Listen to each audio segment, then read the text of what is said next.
Bonjour à tous. Découvrons aujourd'hui l'expression de l'information génétique. C'est parti. Ce qu'il faut savoir, c'est que pour qu'une cellule fonctionne, elle doit fabriquer un certain nombre de protéines qui vont contribuer à réaliser des réactions métaboliques et donc à ce que la cellule fonctionne. On sait depuis les chapitres précédents que l'ensemble des caractères d'une cellule, c'est-à-dire son phénotype, y compris à l'échelle moléculaire, par exemple comme ici les protéines, est codé à partir de son génotype, c'est-à-dire les gènes. Alors, on peut se demander comment, à partir d'un gène, la cellule fabrique-t-elle des protéines? Alors, une protéine est constituée d'acides aminés et il en existe 20 différents chez les êtres vivants. Si on veut se situer dans le cycle cellulaire que nous avions vu précédemment, eh bien l'expression d'information génétique a lieu pendant l'interphase, c'est-à-dire phase G1, S et G2. Nous savons que l'ADN se situe dans le noyau de nos cellules. Et il s'avère que la synthèse des protéines s'effectue dans le cytoplasme. Nous le savons grâce à des expériences historiques qui ont été menées en plaçant des acides aminés radioactifs dans une cellule animale. Lorsque l'on réalise une autoradiographie de cette cellule, on constate la synthèse de protéines à partir des acides aminés radioactifs et nous le voyons dans les petits points noirs dans le cytoplasme sur cette photo. Alors, nous allons explorer pour comprendre comment cette information génétique dans le noyau peut-elle être donnée dans une autre partie de la cellule. L'expression d'information génétique se réalise en deux mécanismes successifs.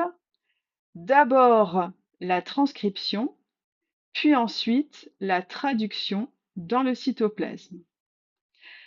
Comment passer de l'ADN codé en nucléotides dans le noyau à des protéines codées en acides aminés dans le cytoplasme? Alors, en première partie, on va commencer par la transcription dans le noyau qui va permettre le passage de l'ADN à l'ARN messager. On commence à partir d'expériences encore historiques. On a pu montrer qu'il existe un intermédiaire entre l'ADN et les protéines. Il s'agit d'une molécule appelée l'ARN messager. L'expérience ici consiste à incuber des cellules d'amibes en présence d'un composant radioactif, l'uracile, qui est une base azotée uniquement présente dans l'ARN messager. Les scientifiques ont réalisé deux autoradiographies successives, l'une juste après incubation et l'autre 30 minutes après. On constate juste après l'incubation la présence de radioactivité uniquement dans le noyau, ce qui signifie que, à partir de l'ADN, il y a une production d'ARN messager dans le noyau. Après 30 minutes, on retrouve cette radioactivité, mais cette fois-ci uniquement dans le cytoplasme. On en déduit que l'ARN messager, fabriqué dans le noyau, est sorti pour aller donner l'information dans le cytoplasme. On peut voir d'ailleurs en microscopie électronique que la membrane nucléaire, donc qui fait le tour du noyau, contient des pores, c'est-à-dire des petits trous laissant passer l'ARN messager, mais ils sont trop petits pour laisser passer l'ADN. En les comparant, on constate que l'ARN messager ne contient qu'un seul brin et qu'il est beaucoup plus court que la molécule d'ADN. De ce fait, il peut sortir du noyau et donner l'information dans le cytoplasme et on ne perd aucune information génétique car toutes les cellules d'ADN reste bien intacte dans le noyau. On peut récapituler par un tableau entre ces deux molécules. La principale différence se situe sur le nucléotide uracile présent dans l'ARN messager à la place de la thymine qui était présente dans l'ADN. Le glucide qui constitue les nucléotides n'est pas le même non plus. Désoxyribose pour l'ADN, ribose pour l'ARN. Et vous retrouvez que l'ADN contient plus de nucléotides et donc plus longues molécules que l'ARN messager. Maintenant, il nous reste à comprendre le fonctionnement précis de la formation de cet ARN messager. C'est ce qu'on appelle la transcription. Si on regarde une image en microscopie électronique, comme vous pouvez la voir en haut à gauche, le fil horizontal correspond à la molécule d'ADN. Et on voit une forme dite en sapin de Noël, avec des molécules d'ARN messager en cours de transcription sur toute la longueur de l'ADN et qui sont de plus en plus longues de gauche à droite. Ceci nous permet de comprendre qu'il y a de nombreuses molécules d'ARN messager en cours de transcription en même temps et que cette transcription s'effectue toujours dans le même sens. Décrivons la transcription en détail. Tout d'abord, l'acteur principal de cette transcription, c'est une enzyme, l'ARN polymérase, qui se fixe sur l'ADN. Les deux brins d'ADN vont se dissocier, un brin sera transcrit et l'autre non. L'ARN polymérase va associer par complémentarité avec le brin transcrit des ribonucléotides libres présents dans le noyau. La complémentarité est la même que pour la réplication, c'est-à-dire C avec G, donc cytosine-guanine, guanine-cytosine. La différence, c'est que en face d'un A, elle placera un U. Par contre, si il a présence d'un T, elle mettra quand même un A. En suivant cette complémentarité, elle va toujours se déplacer dans le même sens et va donc créer un brin unique d'ARN messager complémentaire au brin transcrit d'ADN. Il faut donc bien regarder quel est le brin transcrit. Lorsqu'elle a terminé de transcrire ce gène, l'ARN polymérase se détache, les deux brins d'ADN se referment et l'ARN messager qui est fini se détache.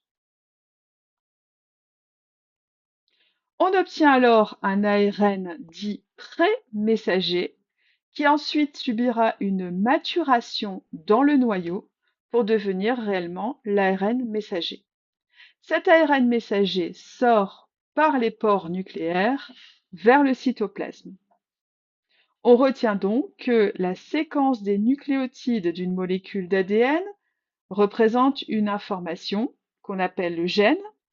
Chez les eucaryotes, la transcription est la fabrication dans le noyau d'une molécule d'ARN prémessager complémentaire du brin transcrit de l'ADN.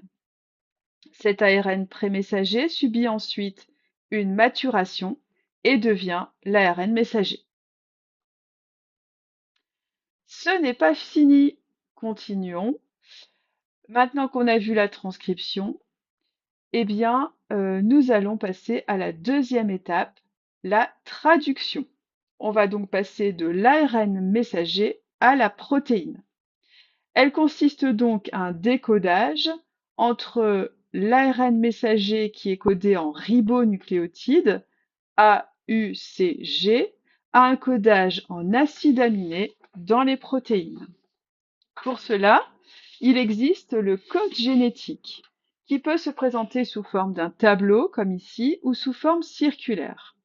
Nous voyons par exemple que le codon CUU donne comme acide aminé la leucine. Nous voyons également qu'il y a 64 codons différents et seulement 20 acides aminés dans le vivant. On comprend donc que le code génétique est redondant, car plusieurs codons peuvent coder pour le même acide aminé. Ce code génétique est également universel. C'est le même pour toutes les espèces. Retenons que le code génétique est donc un système de correspondance universel à l'ensemble du monde vivant qui permet la traduction de l'ARN messager en protéines. L'information portée par la molécule d'ARN messager, codon de ribonucléotide, est ainsi convertie en une information fonctionnelle, la séquence des acides aminés de la protéine, grâce au ribosome. Un codon traduit en un acide aminé. Voyons maintenant les 3 étapes de fonctionnement de cette traduction. D'abord, l'initiation. Le ribosome est un organite présent dans le cytoplasme qui vient se fixer sur l'ARN messager pour lire 2 codons en même temps. Vous avez bien compris qu'un codon, c'est 3 ribonucléotides de l'ARN messager. Donc là, il en lit 6. Il se fixe toujours sur un codon qui marque le début de la traduction, qui est le codon AUG, qu'on appelle codon d'initiation. Une fois fixé, il va utiliser le code génétique pour placer en face de chaque codon l'acide aminé correspondant. Deuxième étape, l'élongation. Le ribosome progresse le long de l'ARN messager. Lorsque le ribosome a traduit les 2 premiers codons, il se décale au codon suivant. À chaque codon rencontré, il fait correspondre l'acide aminé, toujours selon le code génétique. Les acides aminés sont liés par des liaisons fortes entre eux. Ainsi se forme une chaîne polypeptidique au fur et à mesure. À savoir que plusieurs ribosomes peuvent traduire en même temps le même ARN messager, ce qui accélère la vitesse de traduction. Ils se déplacent tous dans le même sens et un seul sens. Enfin, dernière étape, la traduction. Il existe 3 codons stop, UAA, UAG et UGA. Lorsque le ribosome est parvenu à un codon stop, il se dissocie de l'ARN messager et libère le polypeptide. La traduction est alors terminée. Cette vidéo se termine également. La traduction maintenant, vous l'avez bien comprise. J'espère que vous avez bien compris comment maintenant on peut fabriquer des protéines à partir d'un gène. Je vous laisse 2 schémas bilans. Le premier ici un peu plus simple, le deuxième à la suite qui est un petit peu plus précis. Je vous laisse choisir et peut-être les recopier pour vous entraîner. Bonne journée, n'hésitez pas à vous abonner et à liker.